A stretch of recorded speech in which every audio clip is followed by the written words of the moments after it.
Lauren should be here today. I don't see him on here because he has a presentation to make.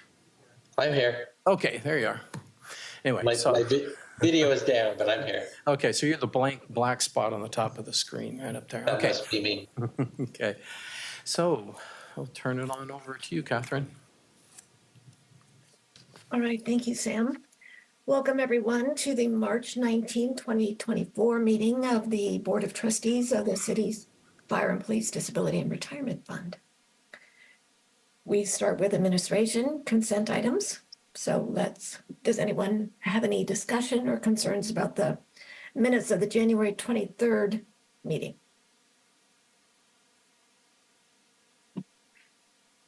Hearing none, does anyone want to make a motion to approve those minutes? I'll make a motion. Thank you. I'll second. Thank you. All in favor, say aye. Aye. Aye. Aye. Opposed? All right, those minutes are approved without change. Thank you. Moving on to visitors. Do we have any visitors in person in the meeting room or online? Is Mr. Matches logged in yet? Okay. Yes, he is. Okay. So Mr. Matches is logged in here. I'm not certain you'll see him on your screens, but he is an attendee. And he Okay. wanted to make some comments later following the annual adjustment review presentation. Okay, thank you very much. And no one else in the room? Okay, and I understand that Lauren is there on the phone. I am here. Okay, thank you. All right, any public comments at this time? No. Okay, well then let's move on to action item number 1, the annual adjustment review. And I'm assuming that's Stacy, but yeah, and I see her coming on screen.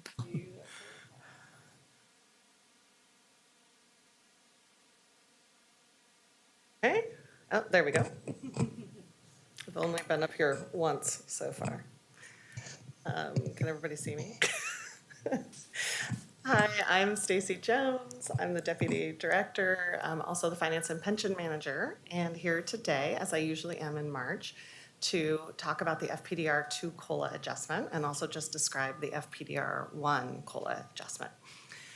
So today, for the action item, staff is asking the board to consider awarding a cost of living adjustment to our FPDR 2 beneficiaries, consistent with the authority you have in city charter to do so, and we're asking you to do that on July 1st. So as with last year, I've sent the board a memo that outlines the options available to the board and describes the board's authority with respect to the FPDR 2 COLA. The memo also discusses recent inflation, costs to the funds of awarding a COLA.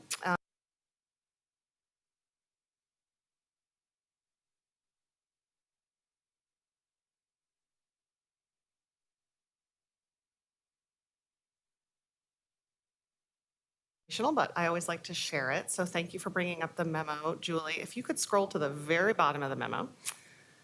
So all the way down at the very end, there is a chart, last thing. And I don't know if you can kind of zoom and make it a little bit bigger. Your zoom buttons are up there at the top in your ribbon, yep. Oh. When I zoom in, it's going away. Oh, scroll down or up, possibly, one or the other. Oh, weird. I don't, Well, that is odd. sorry. No. We tried. I don't know. Huh. What happened to it? It's gone. Well, that doesn't make any sense. Work on my end to fix it. Yeah, how odd. I don't know what's going on. But so I'll just remind the board and let Trustee Kramer know, who may not know, that FPDR 1 benefits are a percent of active duty pay.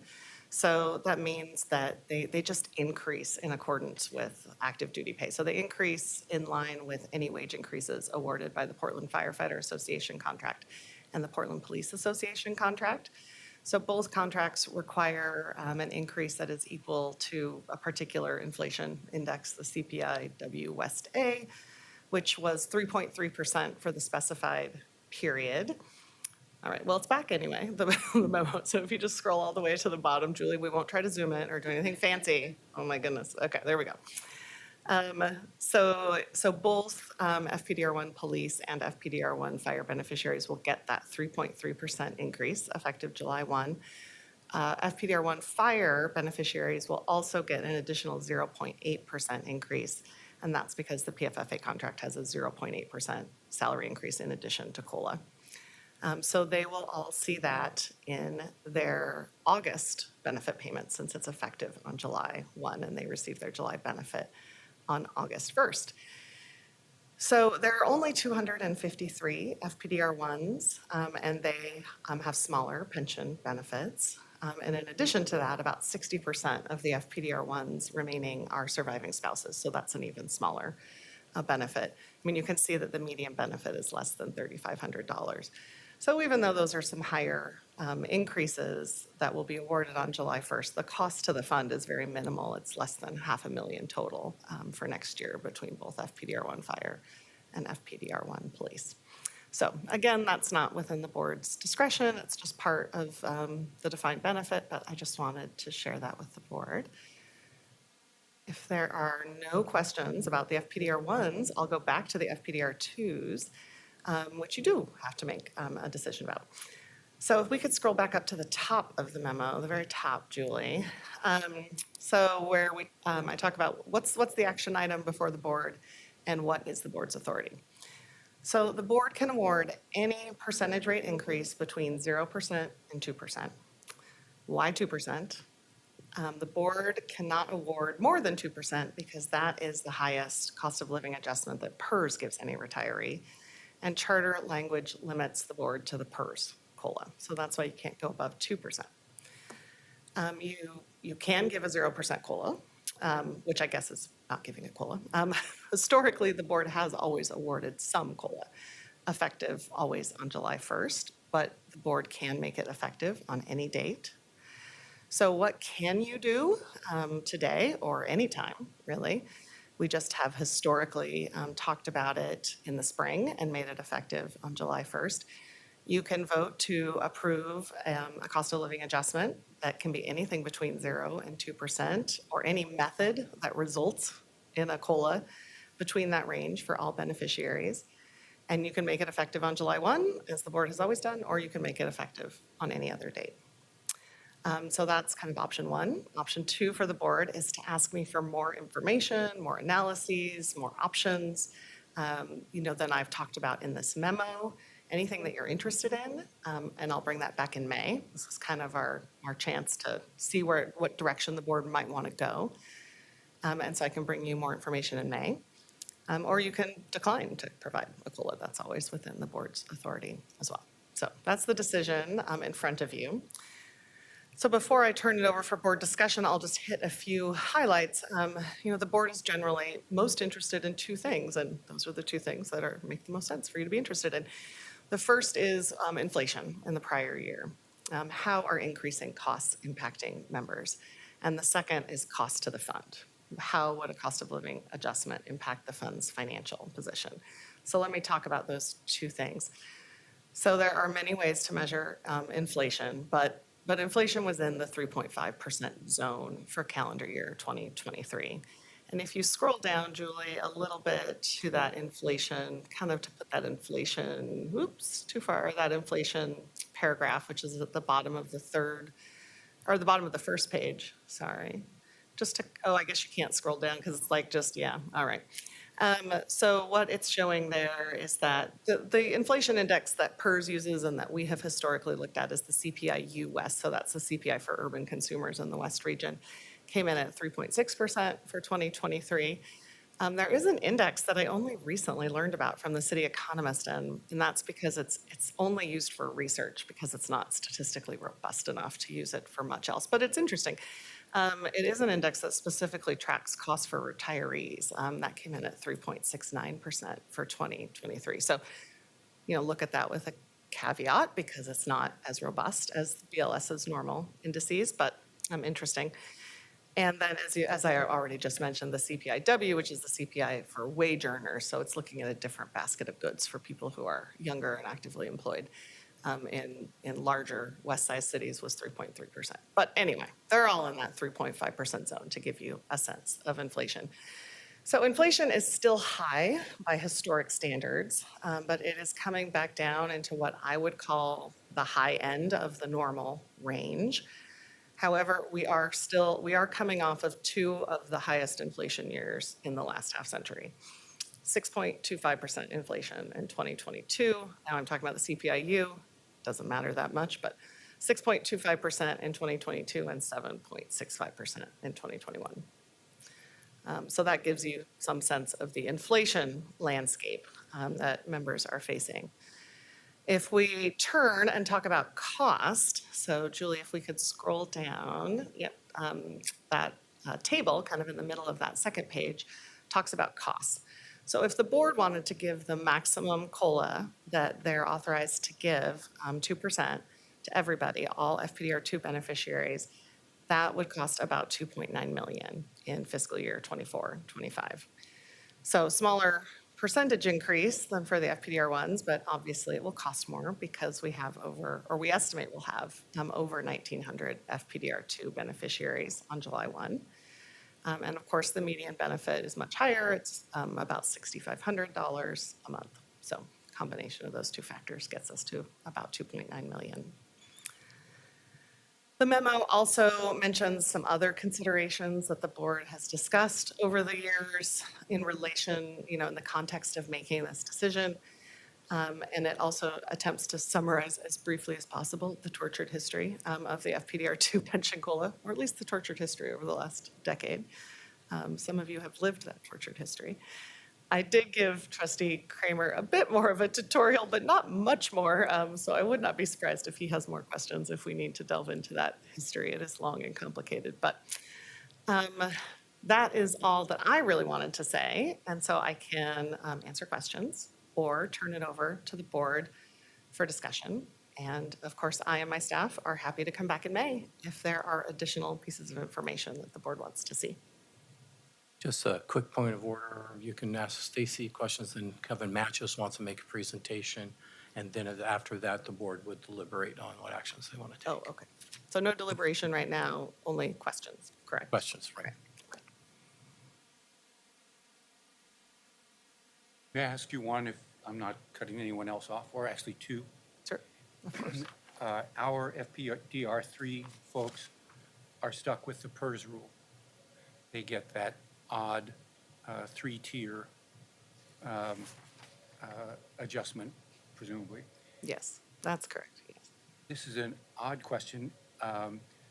Are Portland Police and Fire employees covered by, Tier 2 employees covered by a defined contribution plan at all analogous to the IAP? Yes, the FPDR, oh, I'm sorry, you say PERS Tier 2 or FPDR2? FPDR2. FPDR2, no. No defined contribution plan. Thank you. They can contribute their own money without any match into the city's deferred compensation program, which operates like like an IRA or a 401k, but there's no match from the city or anything like It's that. just It's like an IRA, yeah. 57 plan or It's a something. 457B, yes, exactly. Thank you. 457B with a Roth option as well, yes. Thank you.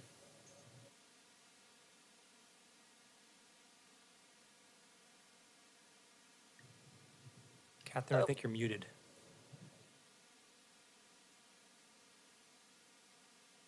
Oh, Chair McLeod, you're still muted. Or, actually, you don't look muted, but we can't hear you.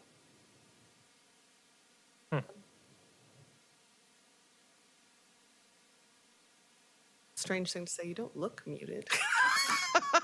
We can't see your mute button.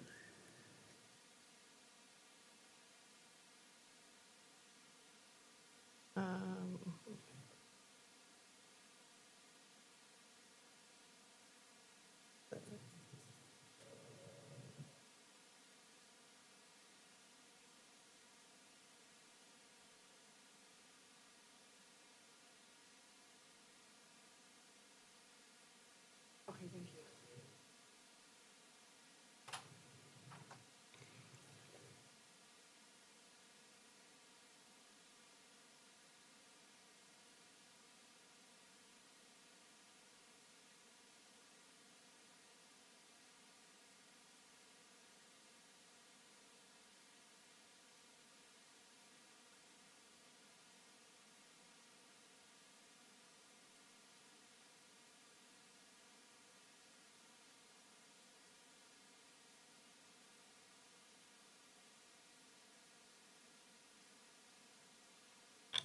Catherine, nobody can hear you, and we're working on the issue. I'm so sorry. Thank you. I don't know if she heard me.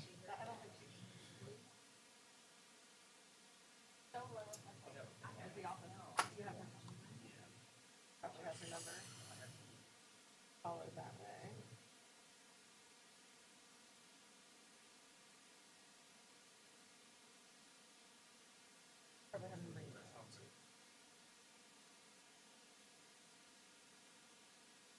I don't have her on my phone. You have her number, I think I have it in email. I'm not sharing screen. Okay. I don't think we can hear Lauren either. do you keep the trustees' phone numbers like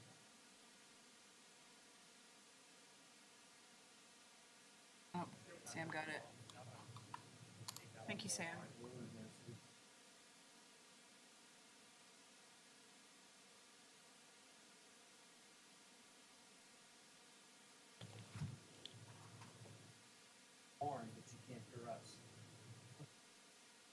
Oh, it's like the Zoom attendees can hear each other, but we can't hear them.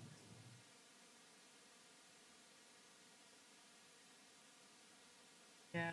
I can hear all three of them on my phone here. So this is not muted. My computer isn't muted.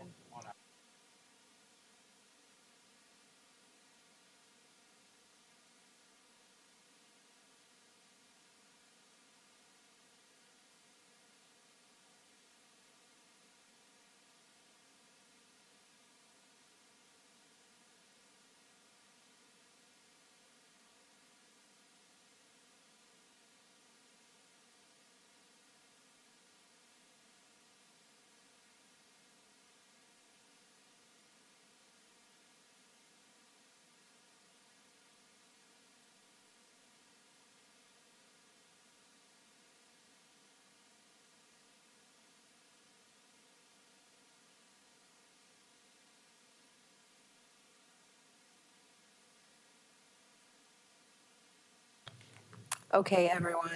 I don't know if the Zoom participants can hear me or not, but we're going to go ahead and take a small break. Yeah, we're gonna take a small break. Catherine's nodding. Okay. Catherine, you can let Thanks, the other people know everyone. when to take a small break.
Check, check. Thank you.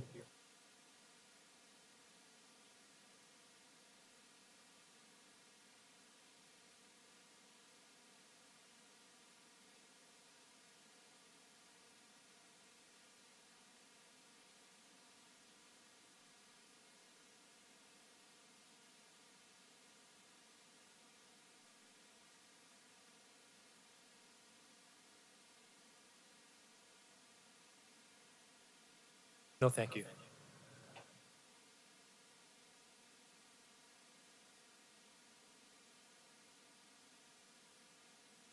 Okay, now we have some public comment by Kevin Matches. Kevin, I'm going to unmute you, and if you would like, I can share your presentation. Let me know.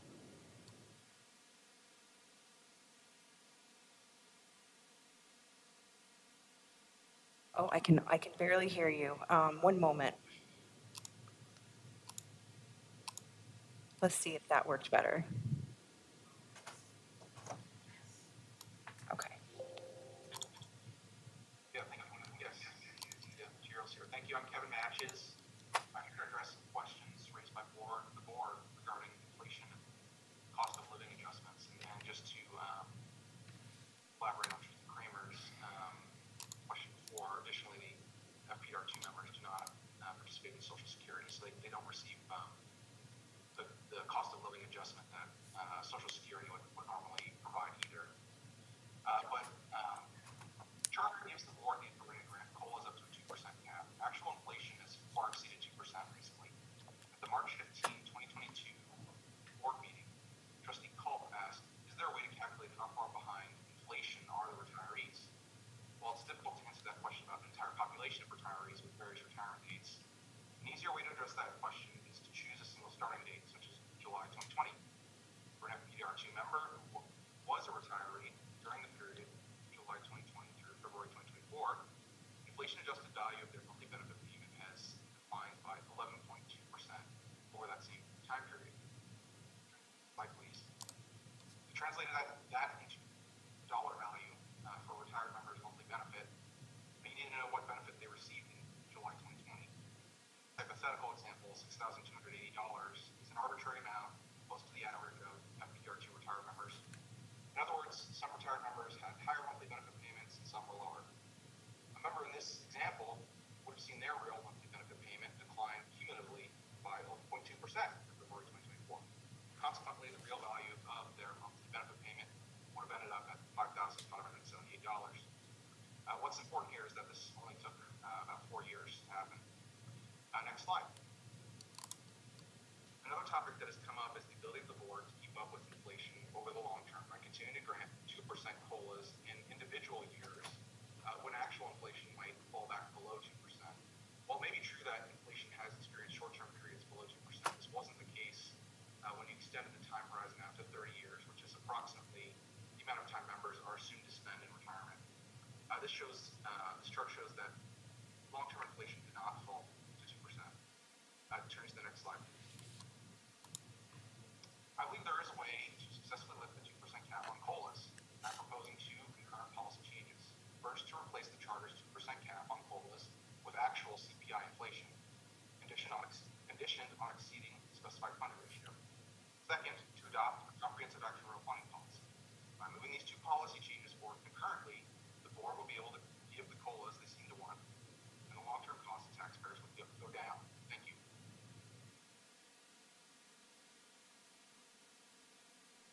Thank you, Mr. Matches. Any comments or discussion?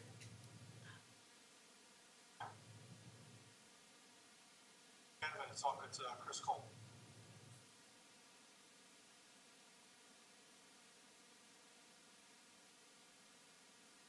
I hear you. Hey, number one, thank you for the work on that. On that first slide, I would not have guessed that it was down over 11%. And to think that that's only over this very short period of time is eye-opening as well. On your last slide there's a lot of talking that I don't quite understand in regards to your second point. Can you explain a little bit on that second point? This one? The second point, so the cost of replacing the Charter's 2%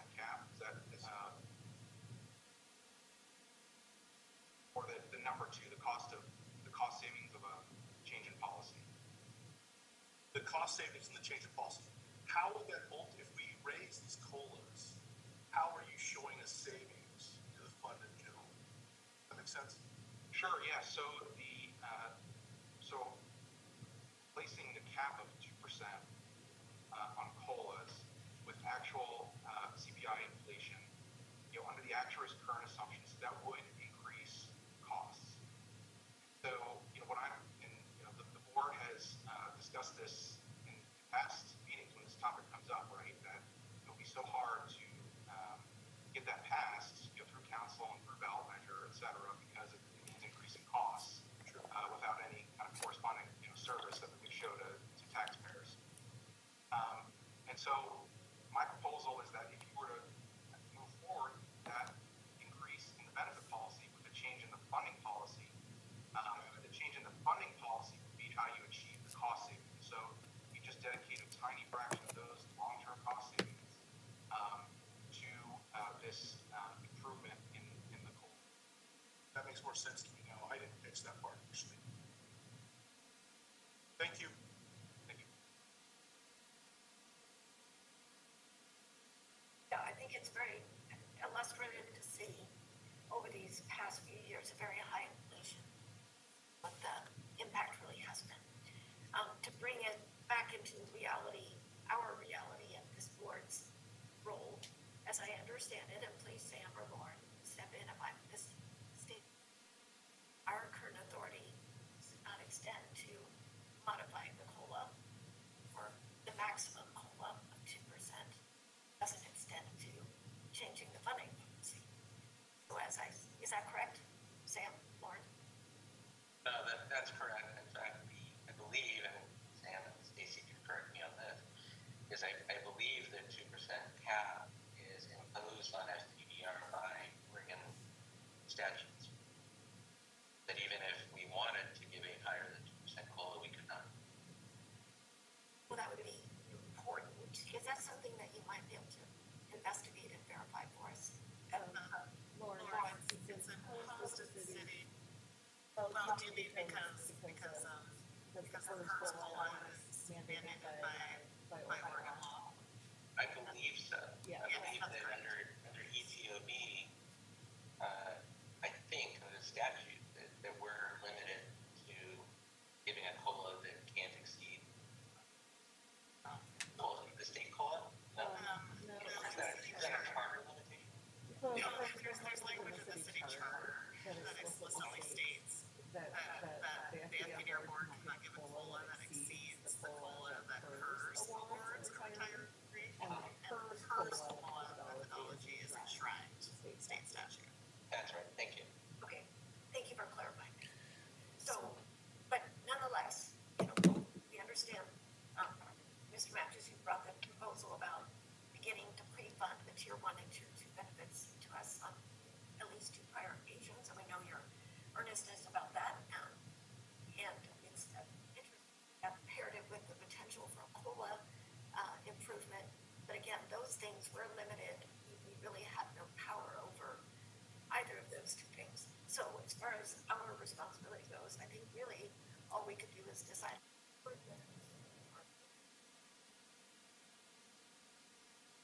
things, or in turn encouraging the membership for police and fire to decide the importance for either of them to pursue these things and bring it to the council. Any discussion amongst the trustees about whether today's meeting or in a subsequent meeting you want to discuss any informational analysis that we would share with others, but we can take no direct action on ourselves.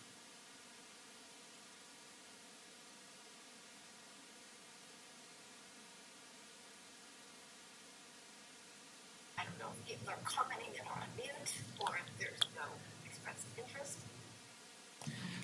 No expressed interest from the room in here. I think everything has been said. I agree with, we've already said so far, Chair McLeod.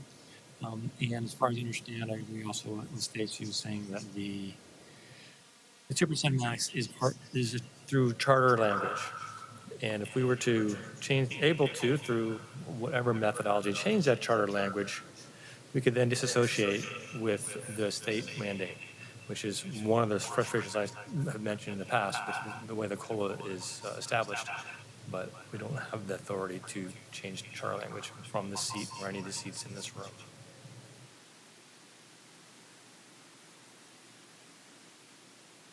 Now, I'm going to thank you for the presentation, and for now, perhaps move us back to our options for today with regard to this annual adjustment review, which, as Stacy pointed out, are to vote to approve COLA today, and I'll open it up to recommendations, whether we decline to do it today, any COLA, or that we table it and request additional. I'll make the motion to just approve the 2% COLA across the board without trying to fluctuate these two numbers. Second. All right, is that a second? Do you need, a point of order, we do need an effective date in the motion. July 1. 2024. I'll make that motion and update it with July 2024, July 1st of 2024. Thank you. Is there a second? Second. Yes, trustee McClary, seconded. Yes. Thank you. And I'm hearing a lot of reverb, so it's hard to. We all are. Yeah. Okay. All those in favor signify by aye. Aye. Opposed? Hearing no opposed, that motion is passed. All right, thank you very much, board. I appreciate the decision, and I know that beneficiaries will appreciate being notified of our. Thank you very much for that. Move on to the next item.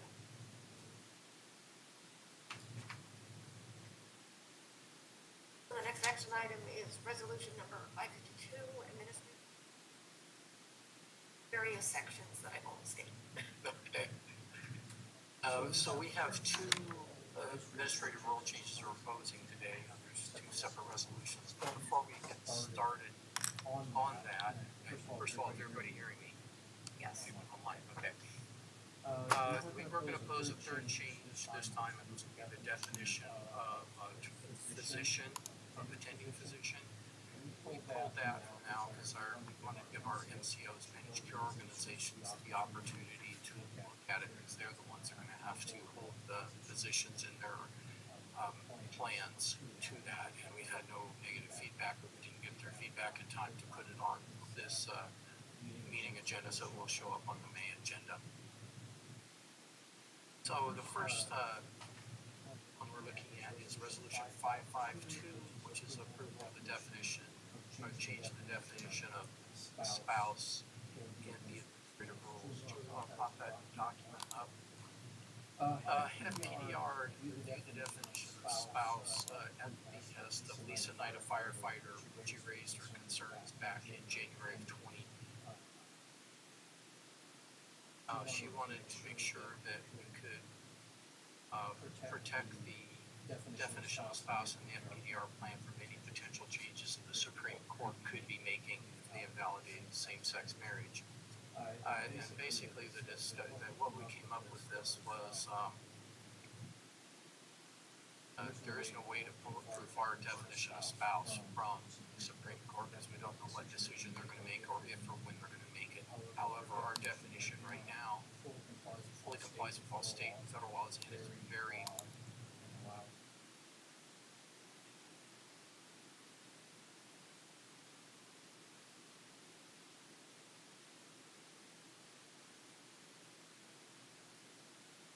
looking over the definition. Oh, yes. Pop up on it.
I have two questions for you, Sam, if that's timely.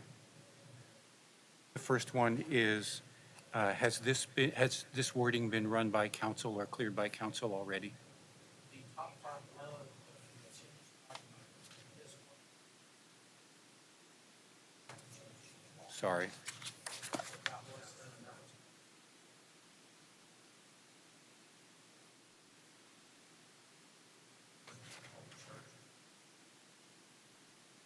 And you may have addressed this in your opening remarks. In 5.6, there was, it appears, a strange discordant definition of surviving spouse, which has been eliminated. And that was because it never made any sense where it was. well, it made sense where it was, but the rule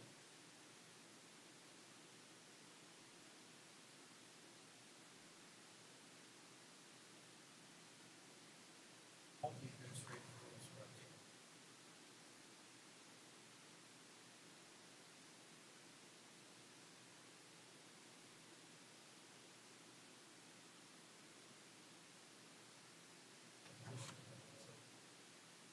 Process with non-spouse.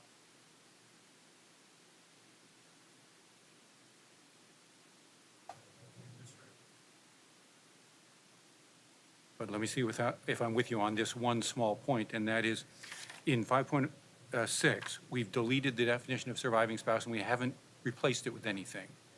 And I assume that's because it isn't in fact relevant.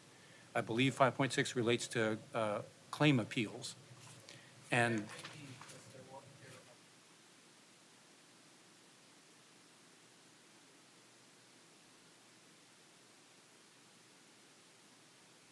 Didn't use the definition, the definition was in the definition section, it was never used in the follow-on section. Something.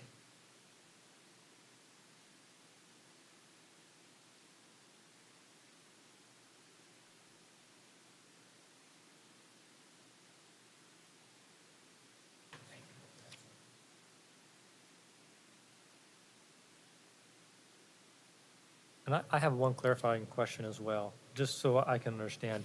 This language change is just in the administrative rules. This is not changing any like language cleanup in the charter itself. You know, the charter itself, that I looked at,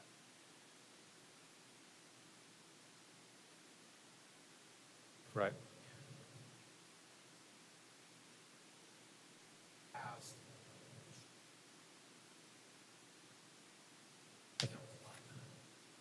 Thank you. 7 years after the fact.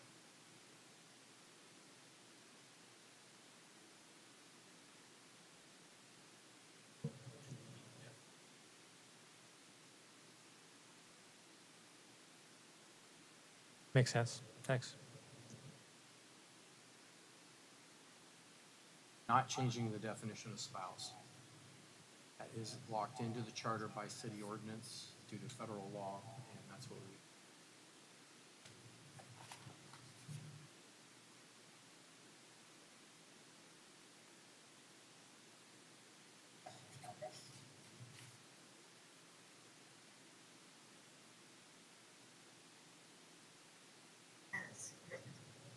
so moved.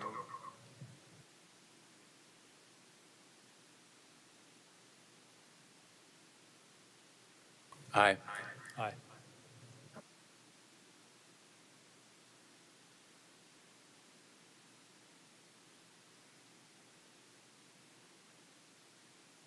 This is under Resolution 553.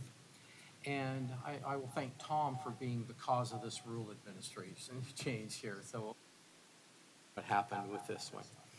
So what we want to do is we're looking at citizen board members.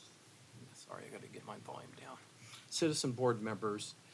And there's a provision in that administrative rule saying that the auditor shall give the citizen trustee an oath of office when they are done. Tom, we didn't do it because what we had found out at the time was that the city council had removed that requirement from the city code.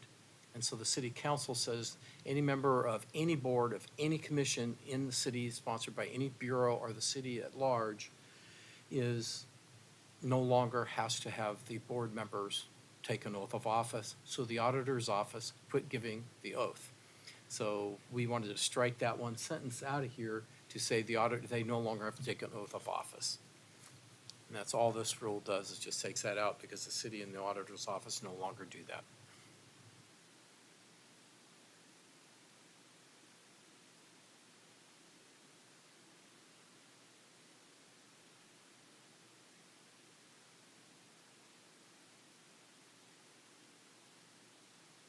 Motion to adopt resolution number 5.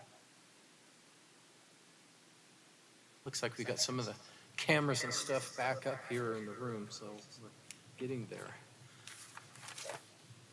I think I heard a second, so all those in favor say aye. Aye. Aye. Opposed? Okay, thank you. And I think that concludes our official action items for today. Information.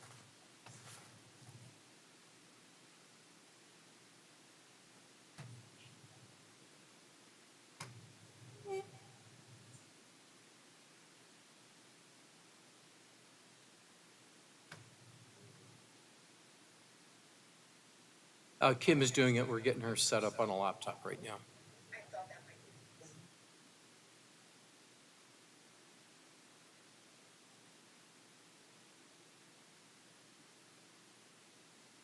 Working.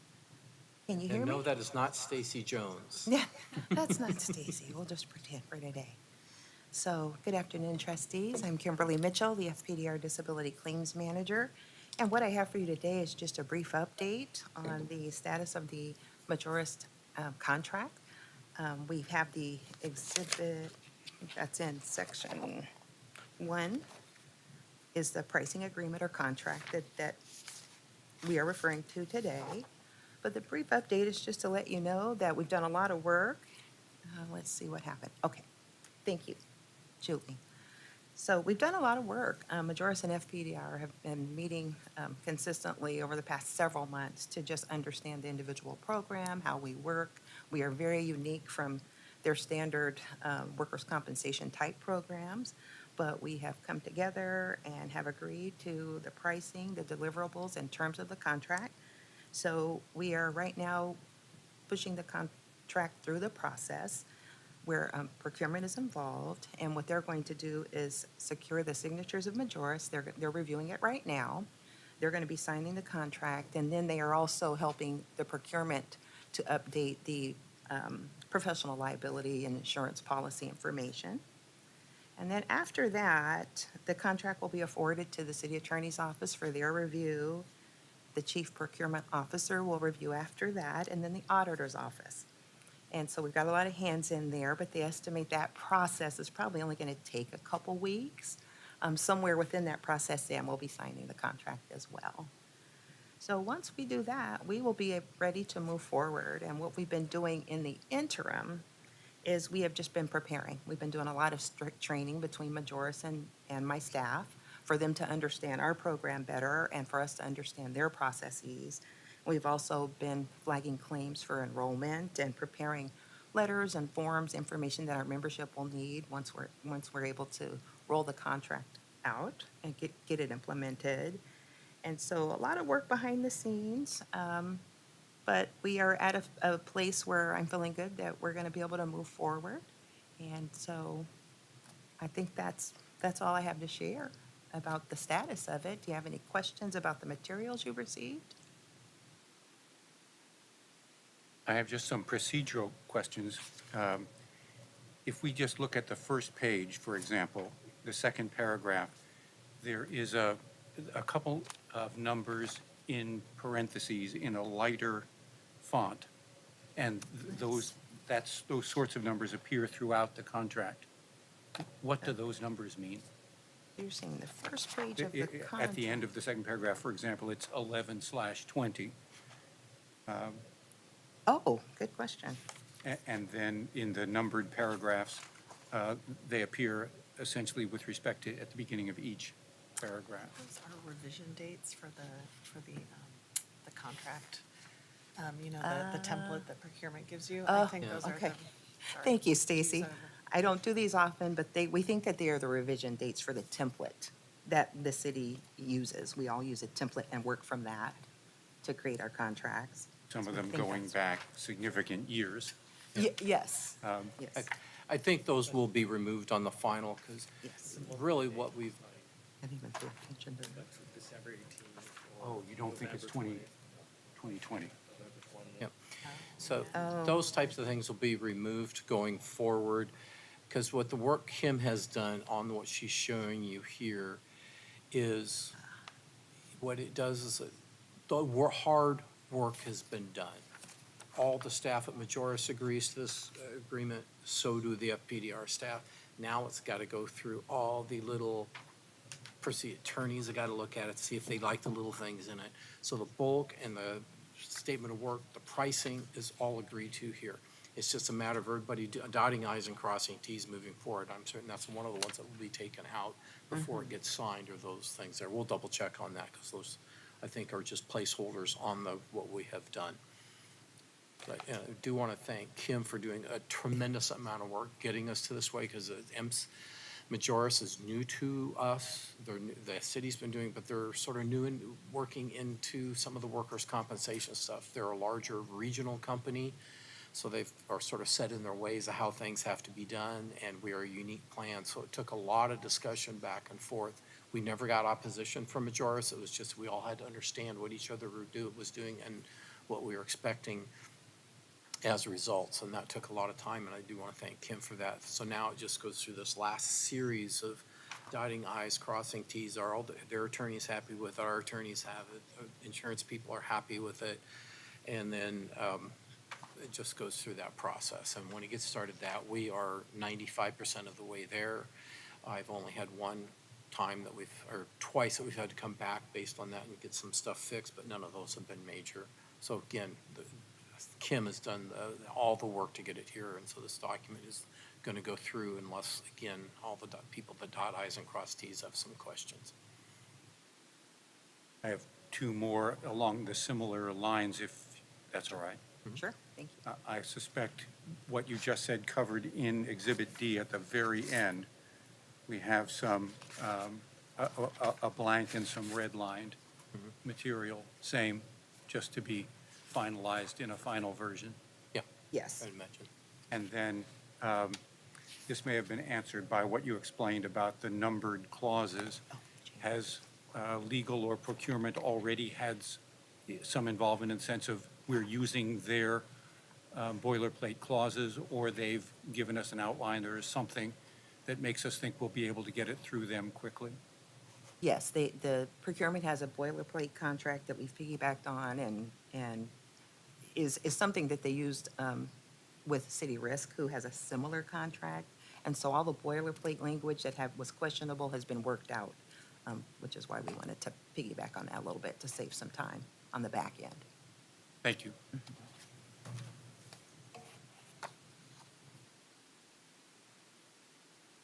Yes, About this, can you remind me, who's providing these services currently? Is this all internal staff? good, yeah, good question. Yes, currently staff is doing that internally for those members who are not enrolled in an MCO.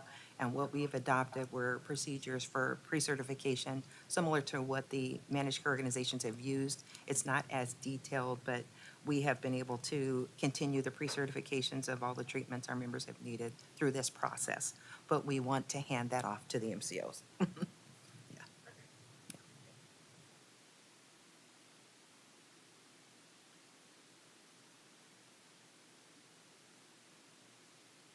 Yes.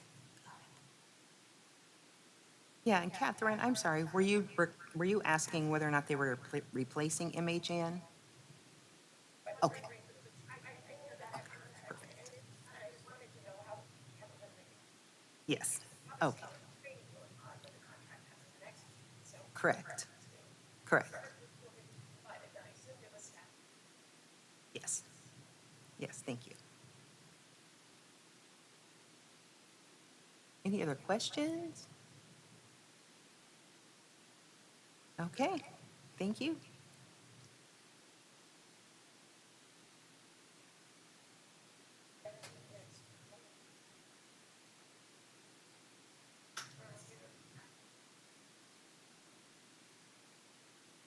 That's up to Lauren. Okay, I'll take it. All right, so as past several months, there have been discussions concerning whether relatively new actuarial standards of practice number 4, ASAP 4, might impose requirements on Milliman when performing the various projects that Milliman is performing for funding. Concert with the actuaries have previously for as well as Dan Milliman, and concluded that it sure didn't look to us like a software would impose things like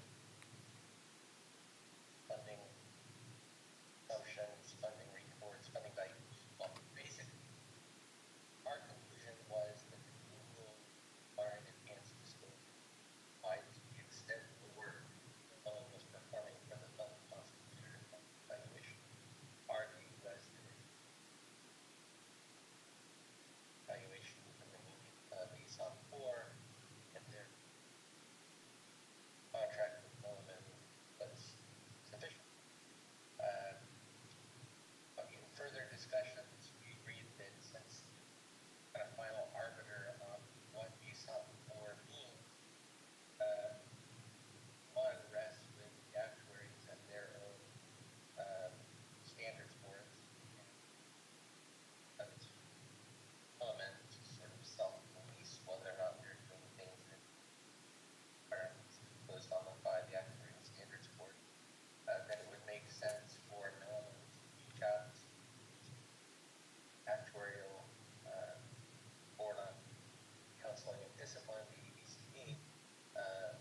Kyle, did you want to bring up what you had talked with me before? Sure. I spoke to Sam a little bit about this prior to the meeting offline, and that comparison was largely brought about by something that I was interested in. And I think that there was a little bit of a miscommunication between us. And what Sam brought forth was a comparison between the FPDR disability and the PERS disability plan. And I was more interested in trying to put and that's obviously from the, what we told us, very different and almost not even worth comparing the two plans. I was more interested in comparison between the FPDR disability and the state workers' comp. I don't think I was as clear. When I actually, prior to that, to our last meeting, I didn't know there was a portion of PERS that was disability. All the agencies that I'm aware of that I interact with from the fire side, they all have the PERS and they have workers' comp for the disability. So that was a miscommunication, and I think more of what I was interested in is trying to get a sense of this comparison, similarities and differences between my disability plan and that's SAFE, the state workers' comp plan. So that's something we can maybe talk about offline later, Sam, or we can maybe talk about in a future meeting.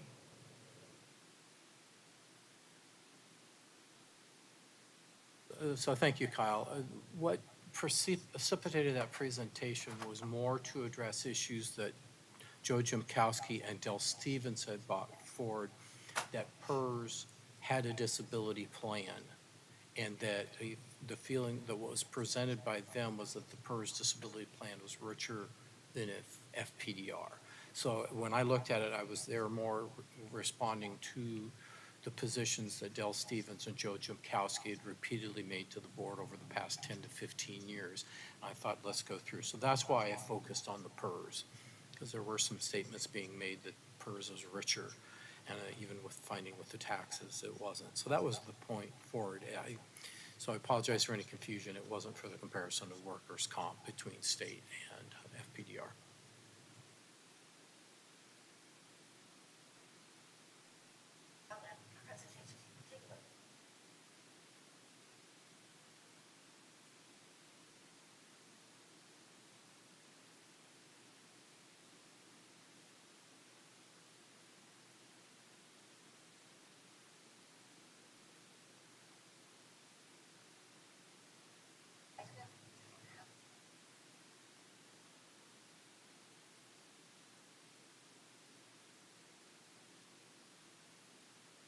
Can you mute that real quick? Yeah, and it doesn't necessarily have to be anything particularly formal. I think that prior to us trying to put it onto a future agenda item, I'd be willing to just maybe communicate with Sam directly, just sort of get some basic information so we can be more clear and precise with the comparison. Doesn't have to be a huge amount of work, something that can be more directed towards the specifics that maybe relate to FPDR. So I'm happy to go down that road, and we can just sort of foray into it right now, and that Sam and I can talk about it, maybe bring it forward in the next meeting to try and figure out when that might work on a future agenda. Does that work for you? One thing that I can do for you, I think I forwarded it a while back, but around 2007, there was a lot of analysis done by unions on comparing the two plans, because there was, at the time of 2007, a lot of recommendation at that time, not only creating FPDR3, but to move FPDR disability into the state workers' compensation system. The unions and even FPDR did some comparisons between the two high level. And I think the most telling is that Bennett Hartman, who did the study, who represents, I think, fire right now, Yeah. They did the study and they had no recommendations to move it. They felt, and I've talked with Nelson, he always felt that the FPDR plan is richer than the state workers' compensation plan. So we can come back and share those documents. We'll go back and find those old documents that were used to compare workers' comp at that time, and those are high level. I think what we've talked about is for a full, complete comparison, it's pretty complex because workers' comp does things differently than we do, how they make benefits and how they define benefits, how they define, permanent, partial, permanent, total. there's a lot of difference in that, but I think the high-level overview, I think, coming from what was analysis done back about 2007, I can share with you. And then if we want to dig further, we can talk about it in further meeting of what that would entail. Are you referring to the work that was done during the FPDR reform committee, or after the reform went into action? I think there was some analysis. I don't think it was formal. I think it was done in reply to that. What we'll do, because I'm going to talk about what we've done for giving you more documents on the reform committee. I will look at just specifically for the workers' comp. Yeah. And share those with you. I think I did in the past. Again, I'll reshare them with you. It gives you an overview of what the thinking was at the time. Okay. The concern that I have for comparing workers' comp, FPDR, and the state is that it's like comparing an apple to an elephant. There are so many differences in the plan, it's hard to do it. If you can take some straightforward situations, you can do it, which is, I think, what the attorneys' firms had done and FPDR had done at the time. The challenge we had is the auditor office did their own review, and they came out and said, workers' comp is so far ahead, and they made some mistakes in their analysis with it too, and they ignored some of the benefits, counter benefits that FPDR had. So we'll do with that and see how far to go. I think the concern that we've had, Kim and I, is if you want a comparison, you're going to have probably a third party do that comparison for you because of the complexity of the two plans, really what compares and doesn't compare with it. I mean, so we can look at that. So let me share that stuff with you, and then after you have more discussions, we can discuss it at future board meetings. Great. And see where direction you want to go and understand it. And just always remember that if at any time the membership believes that they want to move, that workers' comp is better than FPDR, the members can vote to move to workers' comp at a majority of all members. That's in the charter, section 5403. I can't remember the exact number, but it's in section 5403. Okay. I mean, if everybody wants to do their own analysis and they can convince half the active members that they want to move it, they can. I will tell you that it would still be administered probably by FPDR, or maybe Risk would do a bit, all the funding and all the costs would still come after FPDR, even if it was moved under that plan. So it wouldn't take away. It wouldn't Great, thank you. cost us any less or more to do that. So I'll get you that information out and then more follow-up with that. Okay. I'll just go ahead and jump again, Catherine, because I'm on the next couple things, so I'll just keep on running through. So the next thing that we had, well, are we done with that one? I'm sorry, Catherine, I'm sort of done. Are we done with that topic? Okay, getting some loud yes, I apologize. So legislative update, this was a short session that lasted for, was it couple months, and it did end on March 10th, so just a couple weeks ago. There were two bills that are of interest to FPDR that went through. The first one is House Bill 4117. This is a follow-up bill to House Bill 2805 from the 2023 legislature. 2805 clarified the definition of a public meeting. We had talked about what an electronic meeting is, and electronic sharing of information. It also empowered the Oregon Government Ethics Commission to conduct investigations, make findings, and impose penalties for organizations that do not comply with public meeting law. House Bill 4117, which was passed this session, allows the commission to give advice on public meeting law. It authorizes them to issue advisory opinions on the application of public meeting laws to actual and hypothetical situations. The advantage of this is that now if we or any public entity is not certain, are we doing this correctly? Are we bypassing or not following public meeting law? You'd have to wait until somebody filed a complaint and you go through the complaint process. Now what HB 4117 says, that the commission can give you advice up front. So you give them the situation. Are we in compliance? Are we not in compliance? Or, gee, maybe if we did this in the future, would that be in compliance? So it removes that gotcha approach to where you can only find out if you're not doing it right until somebody files a complaint and you get sanctioned for it. So I'm not certain we will avail ourselves of that, but I think that was a good motion, because a lot of times when they pass these laws, it's what I call the gotcha, is how you figure out if you're in compliance. The second one is 4045, more changes to PERS. There always seems to be some PERS changes coming through. This bill had some changes. A lot of it was defining who's a member and what class that member is in and what kind of benefits that class gets. So let me walk you through this. Prior to the passage of this bill, PERS had two classes of employees: general service, police, and fire. Pretty obvious of who's in that. But there's been a lot of concern that there are other jobs throughout the state that are hazardous types of jobs, or where people are in intense jobs that cause a lot of stress or a chance for either mental or physical ailments coming from that. And so they added a third class this year, and that was hazardous positions. For the city of Portland, where it's important is this includes 911 operators and dispatchers, everybody that works on our emergency communications. This does not impact FPDR, but is a significant change to PERS, creating this third level, and addresses the issue where everybody else is trying to say, well, we want somebody to get more than general service, so the only option is we're going to call them a police officer, even though they're not a police officer. We saw a lot of crazy things out there, still see it in the statute of calling certain positions police officers that aren't. So they said, okay, hazardous positions, so you put this in there. And again, for the city of Portland, it'll be the emergency communications staff. The second part, which does impact FPDR, is that under OPSERP, the retirement age was age 60 for police and fire, which is higher than it was for PERS Tier 1 and Tiers 2. This lowers the OPSERP retirement age to 55. So it's down to matches pretty much what's Tier 1 and Tier 2.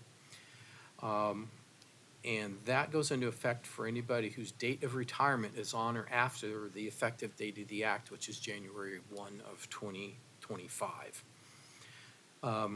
It will have a financial impact to us to some extent, so I've asked Stacy to go over that with you. Yeah, so it is a little hard to know exactly what the financial impact will be.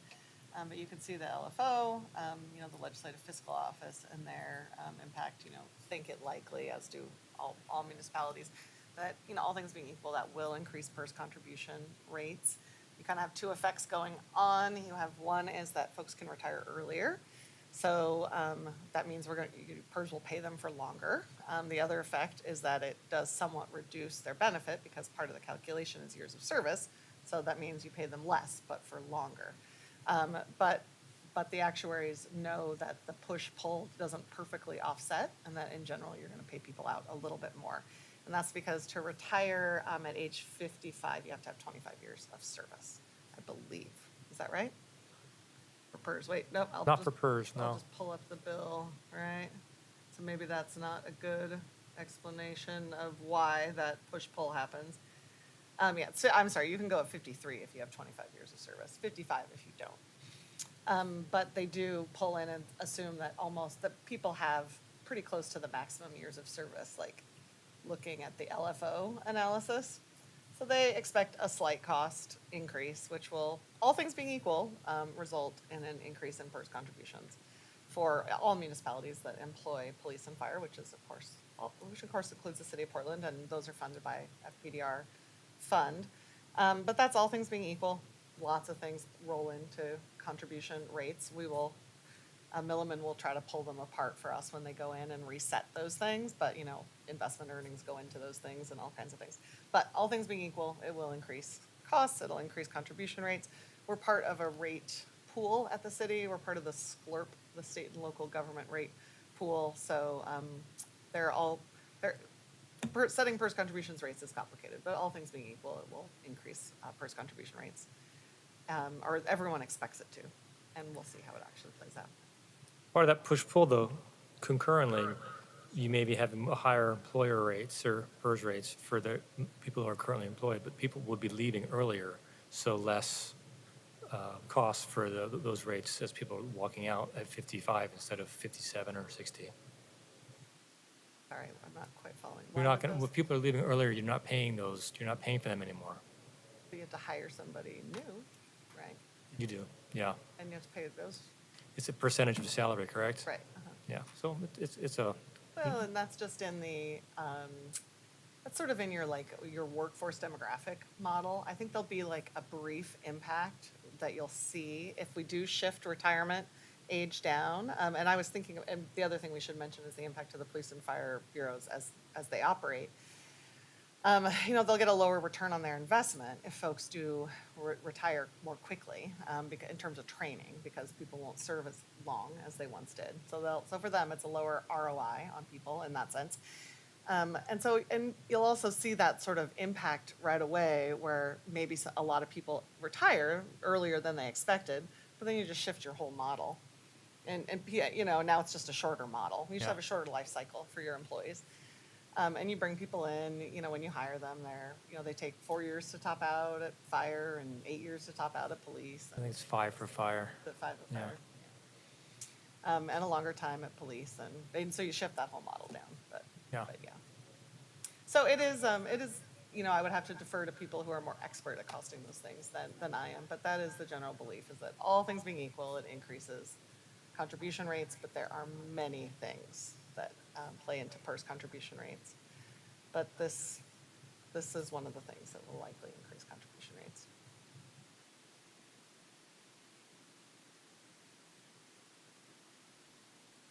No, people who are eligible to retire January 1st, 2025 or later. So this will have current. At the City of Portland, we don't have a lot of PERS covered members who will be eligible to retire on January 1st, 2025, because we just started hiring PERS covered members in 2007.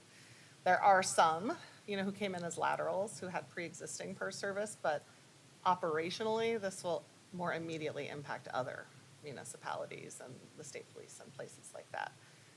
It'll impact us immediately in rates, because we're part of that SLRP pool, which right now feels like not such a great deal. But it will impact us operationally more in the future than it will now.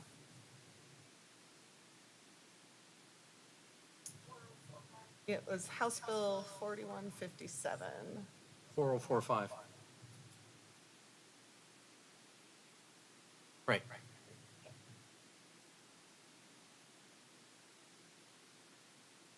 Right, Sam?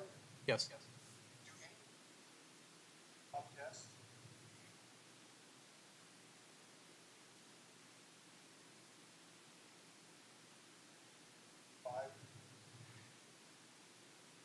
I don't think it would with us on ETOB.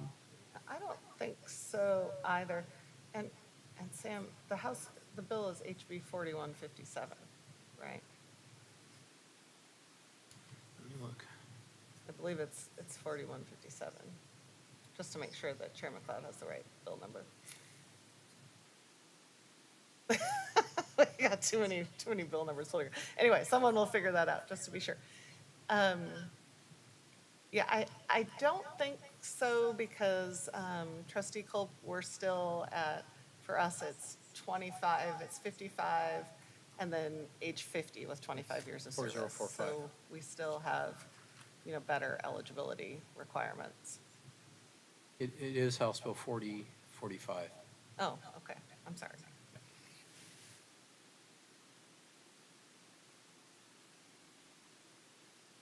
I think part of the advantage is that we're thinking some of the first retirees that will come under this will be in the mid 2030s, that were hired under at 2007.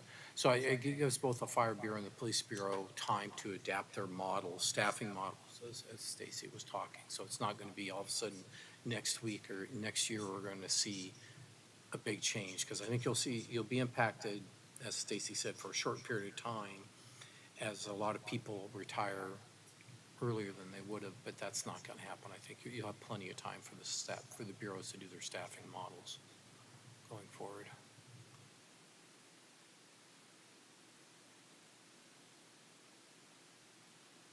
And then next year, starting in February, we will have the 6-month-long legislative session. Every other year it's long, so it'll be there. I do expect to see workers' compensation bills, PERS bills, and other bills, and I'll be pouring through all those as we go through. And I'll talk a little bit more. I'm hoping that I can get a bill for workers' comp, or actually for public records put through, and I'll go more into that later after I get a chance to talk to government relations to see if it's got a snowball's chance of going through.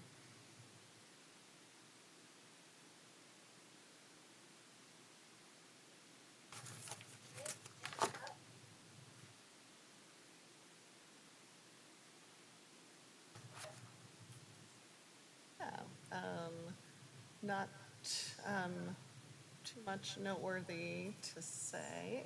I suppose if you look at the second to last line, you will see that we paid off our tax anticipation notes in January. As you all know, because I won't stop talking about it, I've been nervous about the interest arbitrage split. So I've been wanting to pay those off earlier in the year than we have in the past. So we did go ahead and pay those off in January. So you see that money going out the door. Another slightly interesting thing to note is up in revenues, up in miscellaneous sources, which is about the fourth line down. That's mostly interest income, and you can see that we're finally getting some because we have money again. So that's what's happening in December and January, is that we have some interest income coming in. A slightly noteworthy item is in external materials and services, which is in the middle of the table under, sorry, my copy is, so let me look at the one on the screen. I'm sorry, under internal materials and services, FPDR 3 pension contributions, those are what we were just talking about, where we reimburse police and fire for those pension contributions. You can just see zeros all the way across. Because police and fire still hadn't billed us for any contributions. They did get quarters 1 and 2 in February. I just wanted to reassure you. They hadn't closed February. I don't know why I need to reassure you. I should really be reassuring the general fund.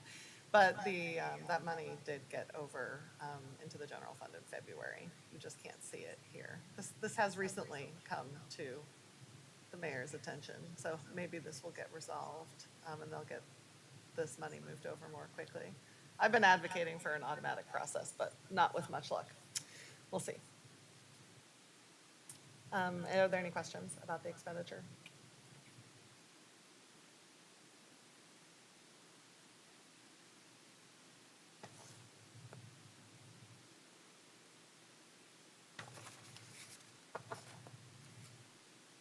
So,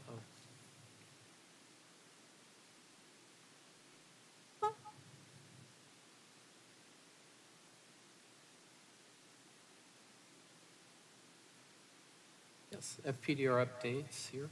So as we said earlier, we will have in May the administrative rules for definition of attending physician. The timeline for that is we'll post those rules publicly on April 26th. We'll hold a public Q&A session the week of May 6th. We'll time and date to be determined. And then the board will evaluate and approve the rules if they desire at the board meeting on May 28, 2024. And we'll bring forward those. You'll have a chance to read those ahead of time. And you can ask us any questions before the meeting, and then we'll answer them while you evaluate those rules.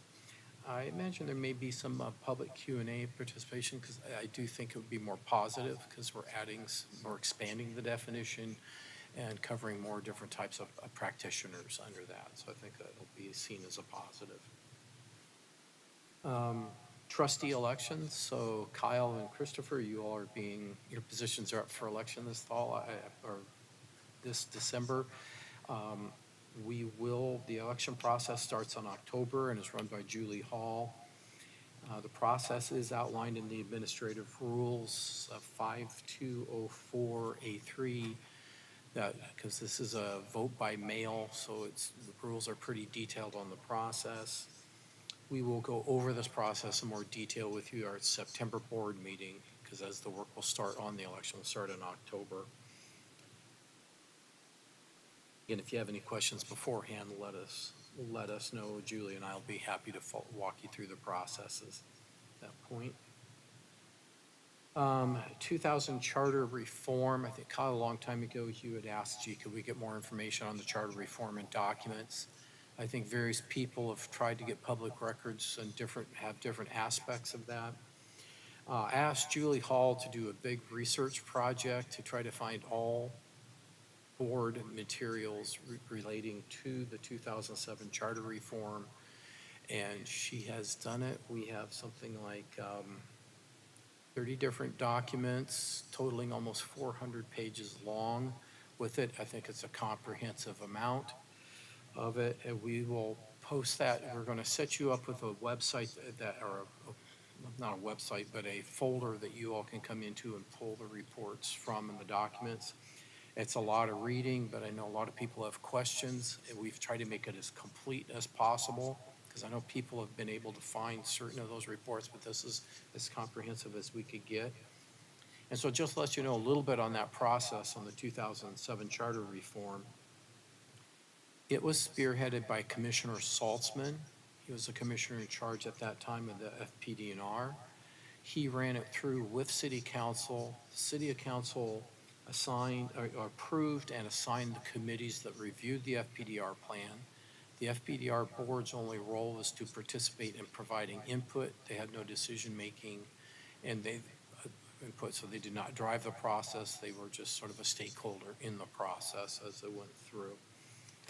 And so you'll be able to see all the documents there, all the committees, all the resolutions, all the committee reports on that. So you'll have fun reading through it and see how much. And I think we're also going to include probably 30 to 40 different Oregonian newspaper articles that sort of led up to why some of this stuff happened. You can see what was out in the press and what the public was seeing and where some of the pressure was coming from behind the scenes politically to do something about it, about the plan and why they wanted to do the reform. So be looking forward to that. We'll get that out to you in a few weeks here with links to the folder, and it's a secure folder. Quick question for you, Julie. Were you able to find any of the city council work sessions where they talked about the reform, the videos? Yeah.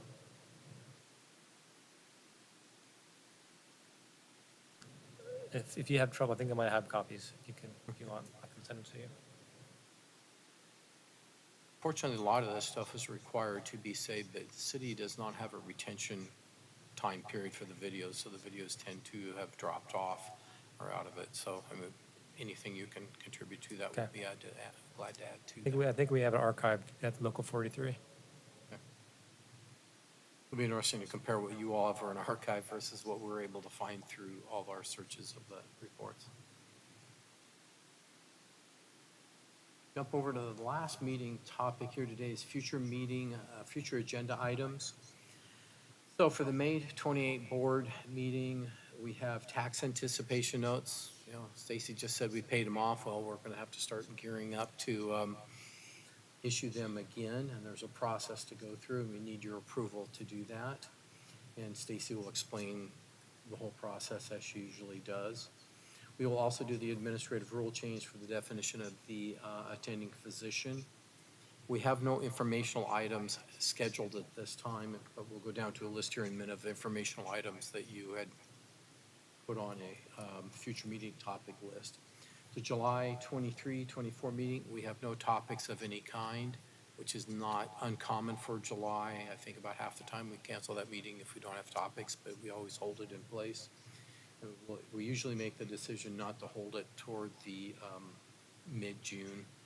So if anything comes up, we don't cancel it too quick. September 24, 2024, we'll do the state of FPDR, and we'll also go into more review of the process for the election of the police and fire trustees. Now, the future meeting topic list, which I've been keeping of, was a discussion of forming a committee to review the FPDR2 pension plan. Second one is discussion on doing a study comparing the FPDR disability program to the Oregon Workers' Comp program. Then also the strategic plan review for FPDR, and at some point review the Board of Trustees handbook in more depth if you want to.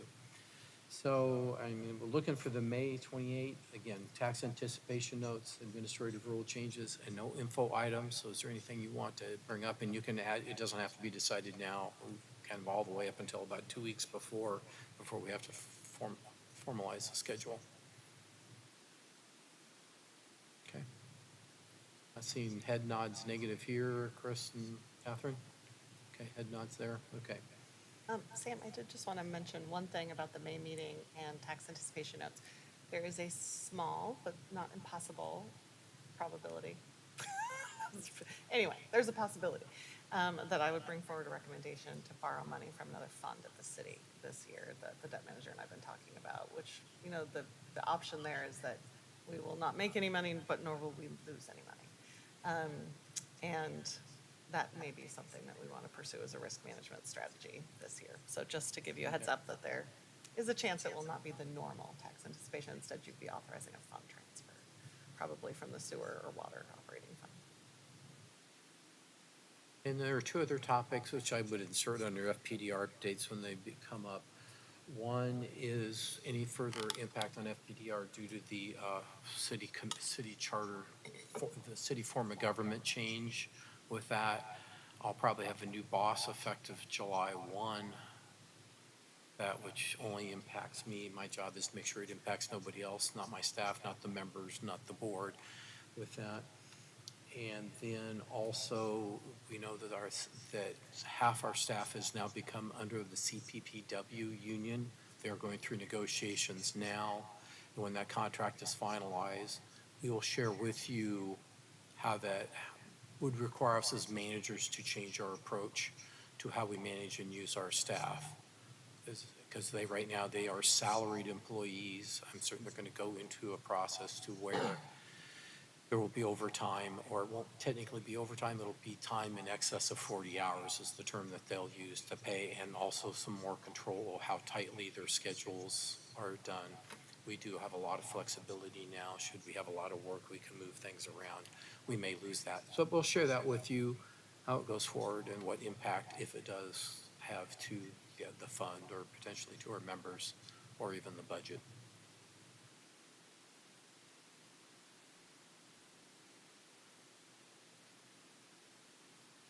That's everything I have.